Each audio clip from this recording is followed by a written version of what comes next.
रूस यूक्रेन के बीच जंग छिड़ी है। ट्रंप युद्ध को रोकने की भरपूर कोशिश कर रहे हैं। उधर पुतिन के साथ लगातार संपर्क की कोशिश दुनिया भर के देशों ने की। भारत के प्रधानमंत्री ने भी रूस का दौरा किया। प्रधानमंत्री नरेंद्र मोदी ने व्लादिमीर पुतिन और यूक्रेन के राष्ट्रपति वोलोदिमीर ज़ेलेंस्की से भी मुलाकात की। दौरे के दौरान उन्होंने युद्ध रोकने की बात दोनों ही नेताओं से की। इससे पहले भी कई बार दोनों नेताओं के सामने भारत के प्रधानमंत्री युद्ध रोकने की बात रख चुके हैं। इसी बात को दोहराते हुए अब राष्ट्रपति व्लादिमीर पुतिन ने भारत के प्रधानमंत्री नरेंद्र मोदी को धन्यवाद दिया है।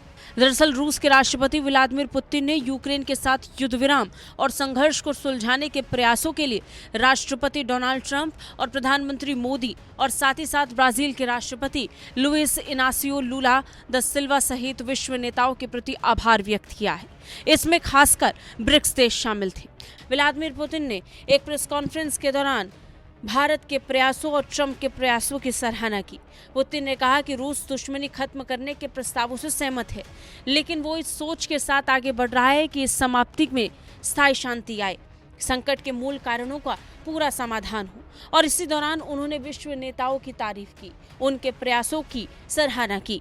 पुतिन ने कहा कि यूक्रेन समझौते पर इतना ध्यान देने के लिए संयुक्त राज्य अमेरिका के राष्ट्रपति डोनाल्ड ट्रंप को धन्यवाद देना चाहूंगा। हम सभी के पास अपने घरेलू मामलों को निपटाने के लिए समय है, लेकिन कई राष्ट्रों के नेता इस मुद्दे पर ध्यान दे रहे हैं और इसे अपना बहुत समय दे रहे हैं, जिनमें चीन के राष्ट्रपति शी जिनपिंग, भारत के प्रधानमंत्री नरेंद्र मोदी, ब्राजील और दक्षिण अफ्रीका के राष्ट्रपति भी शामिल हैं। पुतिन ने कहा कि हम इसके लिए उन सभी के आभारी हैं, क्योंकि इसका उद्देश्य एक बड़े मिशन को हासिल करना है, जो दुश्मनी और जानमाल के नुकसान को खत्म करने का मिशन है। बता दें, इसके अलावा ट्रंप ने व्लादिमीर पुतिन को फोन पर बातचीत के दौरान इस युद्ध को खत्म करने का आग्रह भी किया था। उन्होंने कहा था कि यूक्रेन इस समय बुरी स्थिति में है, उस पर हमलों को रोकना चाहिए। बता दें, ट्रंप सऊदी में एक बैठक को भी पिछले कई दिनों से अंजाम दे रहे हैं, जिसमें 30 दिन के सीज फायर का जिक्र आया है। इससे पहले ट्रंप सऊदी के जरिए से इस युद्ध को खत्म करने की कोशिश कर रहे हैं। अमेरिका, रूस और यूक्रेनी पक्ष सऊदी में मुलाकात कर रहे हैं और 30 दिन के संघर्ष विराम की तरफ आगे बढ़ने के प्रयासों में जुटे हुए हैं।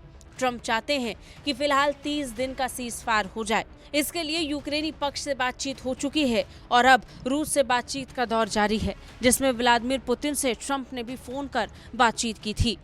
ब्यूरो रिपोर्ट, भारत तक।